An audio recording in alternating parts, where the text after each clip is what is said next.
عافیہ صاحبہ، ایران پر سے تیل کی پابندیاں عارضی طور پر ہٹانے کا جنرل لائسنس امریکہ نے جاری کر دیا ہے۔ کیا پاکستان ان 60 دنوں میں ایران سے سستا خام تیل منگوانے کی پوزیشن میں ہے؟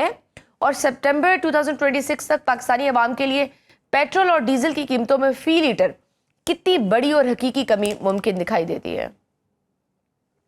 بہت شکریہ آپ کا۔ سب سے پہلے تو میں یہ بتا دوں کہ جیسے آپ نے اپنے انٹروڈکشن میں خود ہی بتا دیا تھا کہ اگر ہم صرف ڈائریکٹلی خام تیل کو امپورٹ کرنے کی ڈائریکٹلی بات کریں ایران سے، تو وہ شاید ابھی جو ہے نا اتنا ہمارے لیے فائدہ مند نہیں ہوگا، کیونکہ ہماری ریفائنریز جو ہے نا وہ ہائیڈرو اسکیمنگ ریفائنریز ہیں۔ ابھی ان کو اگر اس بجٹ میں کافی ساری ان کی جو ہے وہ مراد ان کو مل بھی گئی ہیں، جس کے بعد شاید یہ اپ گریڈیشن کا پروسیس سٹارٹ ہو جائے، لیکن اس کو بھی کمپلیٹ ہونے میں 5 سے 6 سال لگ جائیں گے۔ تو جب تک ہماری ریفائنریز اپ گریڈ نہیں ہوتی ہیں، اس وقت تک جو ایرانین کروڈ آئل ہے وہ ہم شاید استعمال نہیں کر سکیں گے۔ جس طرح اگر آپ کو یاد ہو، ایک دفعہ ہم نے پہلے وہ رشین کروڈ بھی استعمال کرنے کی کوشش کی تھی، لیکن وہ اتنا زیادہ فائدہ مند ثابت نہیں ہوا تھا۔ لیکن اس جو چھوٹ ملی ہے اور وہ اس کی وجہ سے ایک امپیکٹ جو ڈائریکٹلی پہ اوپر آ سکتا ہے وہ یہ ہے کہ جب گلوبل مارکیٹ میں ایرانین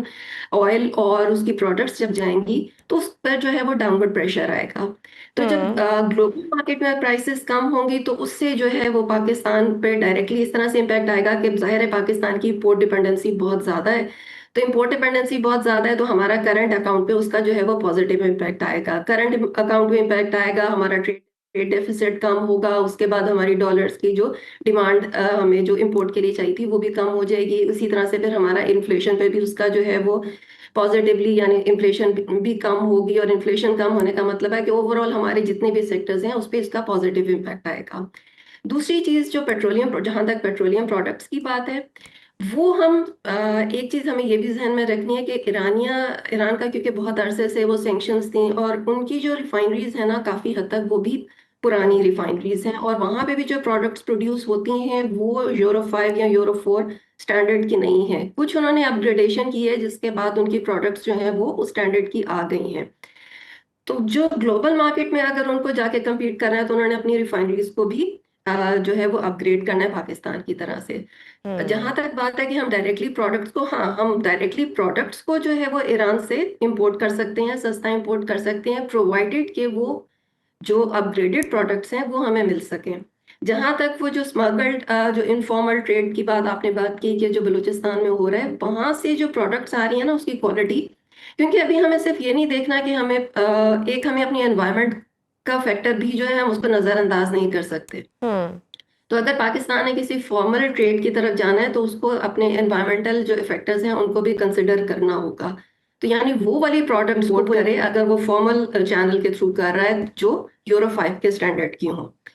تو جب تک اگر تو وہ پروڈکٹس ایران کے ساتھ ہمارا معاہدہ ہو جاتا ہے کہ ہمیں وہ سٹینڈرڈ کی پروڈکٹس مل رہی ہیں، تو وہ پاکستان کے لیے بہت زیادہ فائدہ مند ہوگا کہ ہمیں ڈائریکٹلی بجائے اس کے کہ ہم وہ سنگاپور سے پروڈکٹس منگوائیں یا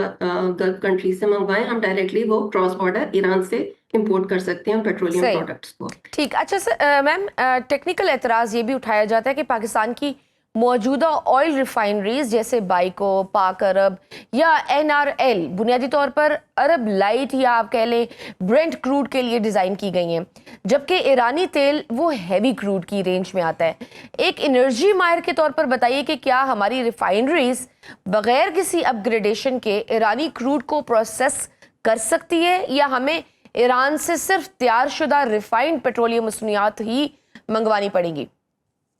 نہیں، ابھی اگر ہم کریں گے نا تو اس میں جو ہے نا وہ سلفر کانٹینٹ کیونکہ ان کے آئل میں زیادہ ہے نا، تو وہ ہماری ریفائنریز کے لیے پاسبل نہیں ہے، اس میں ویسٹ بہت زیادہ ہے۔ تو بہتر جو وائبل جو آپشن جو یہی ہے کہ ہم ڈائریکٹلی پروڈکٹس کو منگوائیں۔ اگر امیڈیٹلی ہم نے جو ہے نا ایران کے ساتھ اگر کوئی ایگریمنٹ کرنا ہے تو وہ ہم پروڈکٹس کا کریں، ہم کروڈ کی بات نہ کریں، کیونکہ کروڈ کا میں جیسے آپ کو شروع میں بتایا کہ ہم ایک دفعہ وہ رشین کروڈ کے ساتھ بھی یہی والا ایکسپیریمنٹ کر چکے ہیں جو کہ ہمارے لیے پاسبل نہیں ہوا تھا۔ تو جب تک ہماری ریفائنریز اپ گریڈ نہیں ہو جاتی ہیں اس وقت تک ہمارے لیے ایرانین کروڈ جو ہے نا وہ وائبل آپشن نہیں ہے۔ صحیح۔ اور میم جو طویل عرصے سے گوادر یا ہب کی